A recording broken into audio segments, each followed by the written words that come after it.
West బెంగాల్లోని మమతా బెనర్జీ నేతృత్వంలోని తృణమూల్ కాంగ్రెస్ ప్రభుత్వం మీద కేంద్ర మంత్రి అమిత్ షా తీవ్ర విమర్శలు గురిపించారు.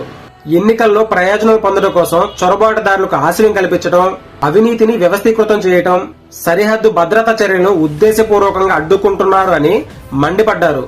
బారక్పూర్ లో ఏర్పాటు చేసిన కార్యకర్తల సమావేశంలో మాట్లాడుతూ బీజేపీ అధికారంలోకి వచ్చిన 45 రోజుల లోపల కంచెని నిర్మిస్తామని చెప్పారు. వెస్ట్ బెంగాల్లో చొరబాట్లు జరుగుతున్న తీరు దేశమంతటా ప్రధాన సమస్యగా మారిందని విమర్శించారు. కోర్టు ఆదేశాల తర్వాత కూడా బోర్డర్ ఫెన్సింగ్ కి, బోర్డర్ సెక్యూరిటీ ఫోర్స్ కి టీఎంసీ గవర్నమెంట్ భూమిని కేటాయించలేదు. ఎందుకంటే చొరబాటుదారులను ఆ పార్టీ ఓటు బ్యాంక్ గా పరిగణిస్తుంది.